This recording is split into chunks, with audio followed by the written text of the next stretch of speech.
Obrigada por você ter voltado ao nosso programa.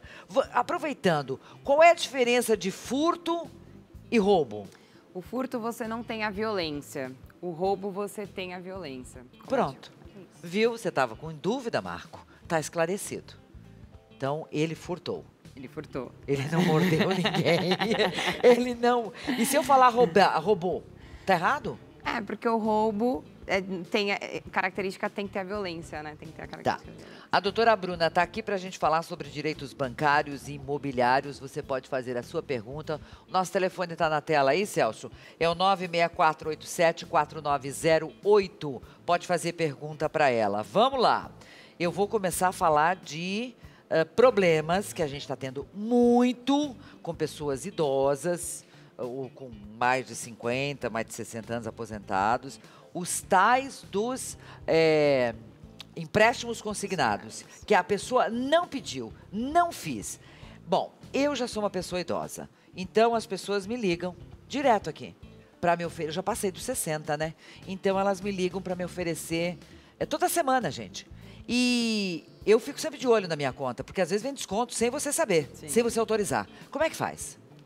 Primeiro, o empréstimo consignado, ele não pode ser algo que você tem que ficar oferecendo. Os bancos não podem ligar para você como se simplesmente fosse um amigo e falar, olha, eu estou aqui disponível para você um empréstimo consignado. Não, a pessoa tem que ir até o banco e ela, sim, tem que mostrar o interesse. Eles utilizam isso justamente pela fragilidade que os idosos têm e também pelo fato do valor da aposentadoria ser muito pequeno. Então, eles tentam estimular os idosos a gastarem mais utilizando esses empréstimos compulsórios, tá? Segunda pergunta, referente aos descontos que tem devidamente na sua conta bancária. Você verificou algum tipo de tarifa que você não entendeu? Ou qualquer multa que existe também, às vezes, multa de atraso porque não caiu o cheque também. Você tem que ligar imediatamente para o banco ou para a sua gerente, formalizar por e-mail, eu sempre peço isso, formaliza por e-mail, porque por telefone a gente não tem como provar. E depois você fala, o que é isso? Ele justificando que está dentro do seu contrato esses valores, foi informado para você quando você contratou isso na sua conta, ok, é permitido. Se não estiver claro dentro do seu contrato bancário, isso não é permitido, ele tem que tirar. Olha a pergunta que está aqui. Fiz uma simulação com o meu gerente, com a minha gerente, Gisela, empréstimo de R$1.000. A gerente disse que eu teria que pagar R$2.000. Exorbitante isso. É exorbitante quando você analisa a questão do quanto eu peguei e quanto eu tenho que pagar. No entanto, o banco trabalha, o lucro do banco são as taxas e juros. Então, para o banco te oferecer isso e ter o risco da atividade dele, que pode ser que você não venha a pagar, ele coloca esses juros e isso é permitido justamente pelo risco da atividade dele de emprestar e não poder não receber.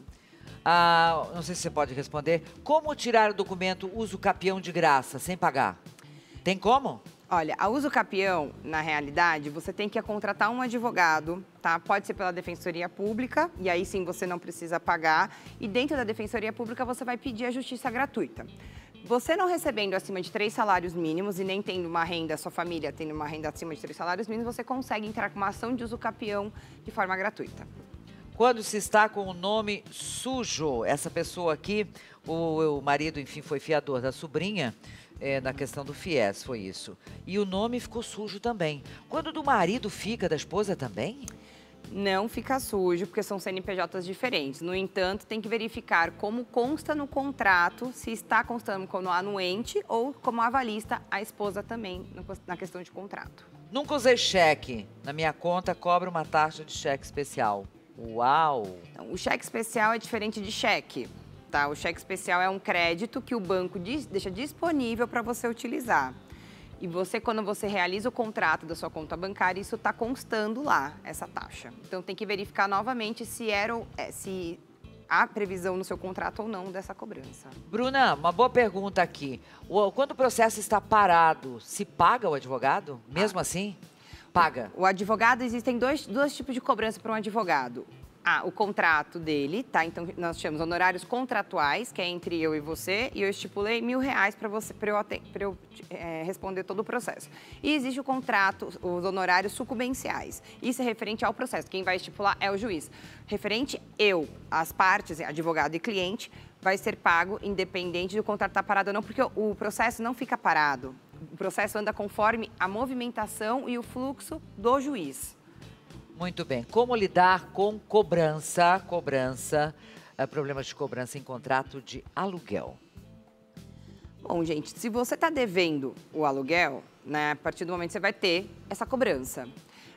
O seu contrato é realizado entre pessoas físicas, então essa cobrança também é feita de uma forma ao qual não existe uma vantagem de uma empresa, que não existe um vulnerável ou hipossuficiente. São duas pessoas iguais, equilibradas, partes iguais, tá? Então a gente está no primeiro momento. A cobrança é realizada primeiro por notificação.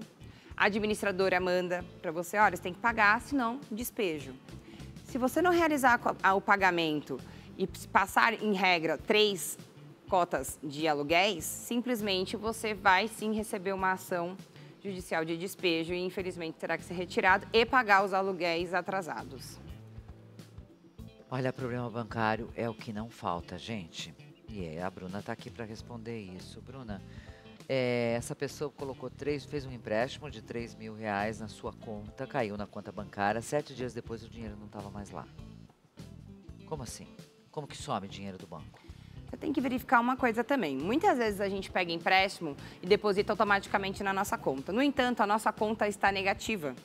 Se a sua conta estiver negativa, automaticamente esse dinheiro vai ser comido pelo banco. E aí, seu empréstimo simplesmente foi para pagar esse valor em aberto na sua conta e você não sabia disso.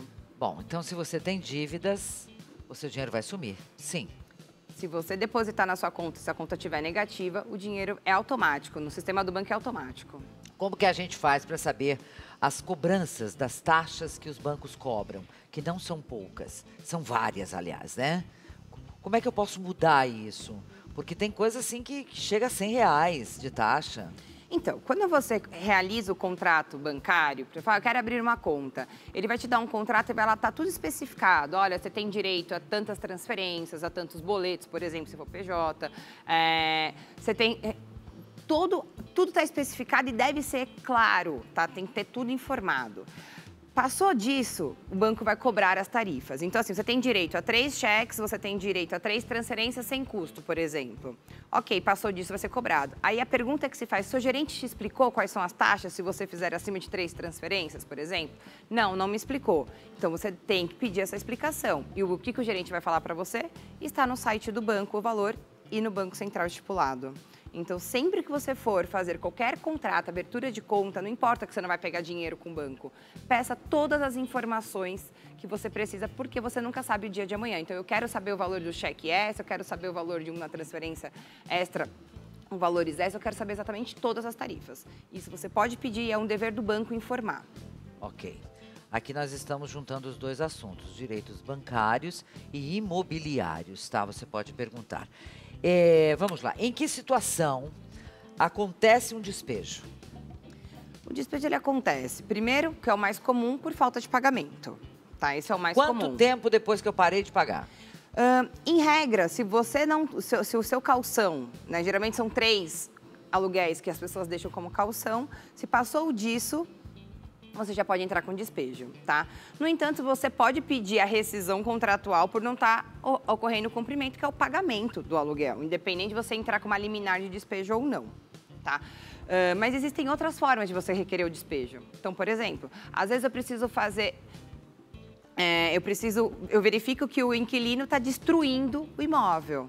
Destruiu totalmente, acabou, está virando um lixeiro. Eu tive um caso que a mulher era acumuladora. Gente, tinha rato na casa, foi um horror. Imagina. Um horror. E ela não sabia, era uma senhorinha, coitada.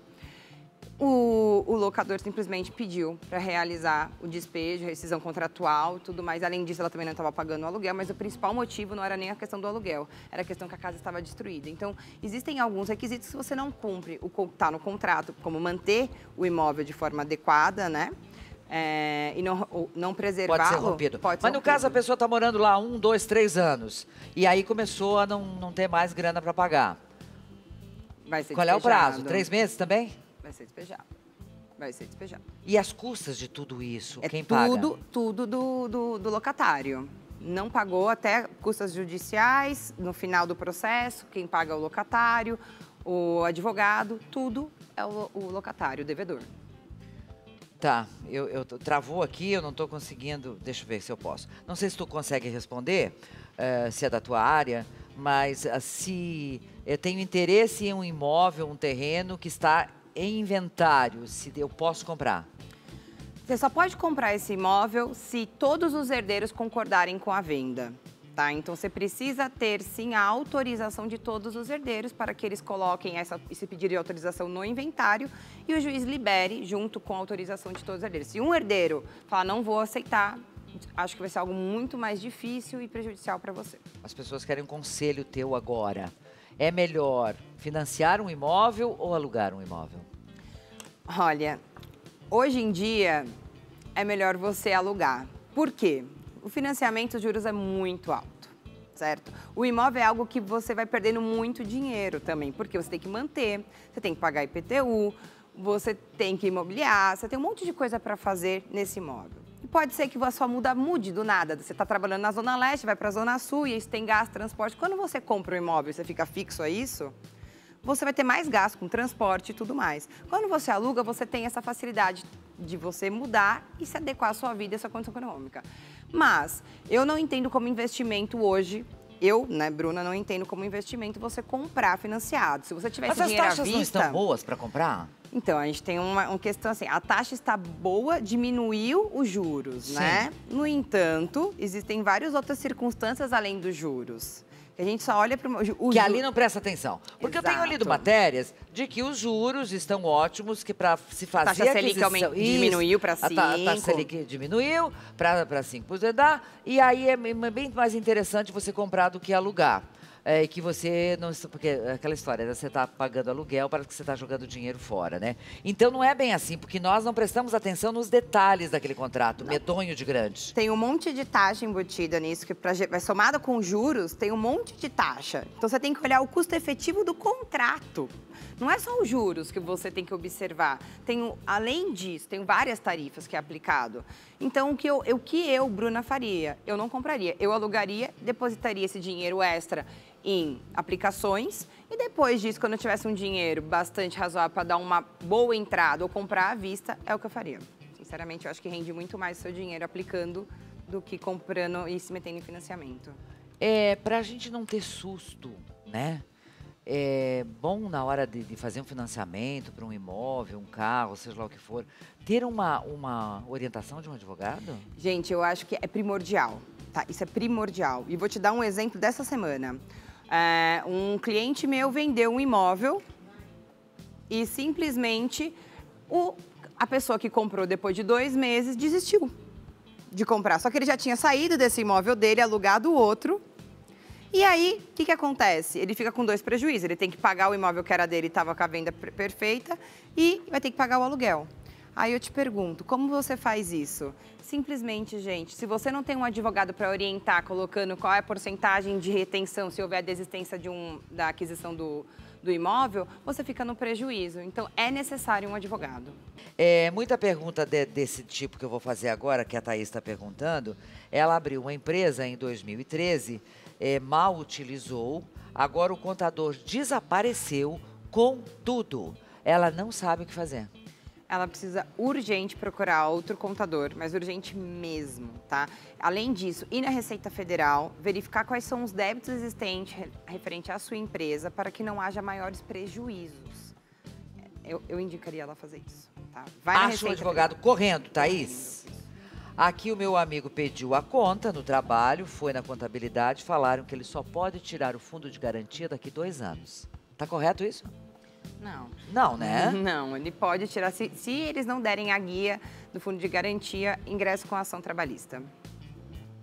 Essa guia deve ser dada em quanto tempo? Em regra, assim que ocorre a homologação da rescisão, a própria empresa já emite a guia de fundo de garantia, seguro-desemprego, para ele dar entrada. Voltando a falar de banco, o banco tem o direito de cobrar todas aquelas taxas? Se tiver previsto em contrato, sim, tá? Ele tem o direito desde que esteja previsto no contrato, desde que estivesse informado. A regra do banco é simples, ele tem a obrigação de informar o cliente. Se ele te informou, te deu um contrato, mesmo que você não tenha lido, mas está lá no contrato, ele pode cobrar. Meu Deus do céu, como tem problema, viu, gente? Como tem problema nessa área trabalhista, nessa questão de abrir empresa e não fechar. Às vezes pega um grupo de amigos, faz para ter um CNPJ. Sim, uma sociedade. Tem muita pergunta nesse sentido aqui também, de fazer o quê? Porque vai, às vezes, um para cada canto, né? E você não sabe, o teu nome trava, fica sujo. Sim. Na realidade, quando você abre uma empresa, você tem que abrir uma empresa, por mais que sejam seus amigos, você precisa entender o que é essa empresa, tá? E você precisa acompanhar a movimentação dessa empresa, tanto financeira quanto tributária, quanto o andamento dela em si. Porque se algo der errado, todo mundo ali responde. Se um sócio sumir, por exemplo, e permanecer com o nome lá, o nome dele, ele vai responder por tudo que aconteceu nessa sociedade. Okay. Doutora Bruna Kusumoto, @Kusumoto Advogados. Esse é o Instagram da Bruna, para você que queira contatá-la e ela vai lá e responde para você, tá bom? Obrigada, muito obrigada, minha linda, por ter vindo.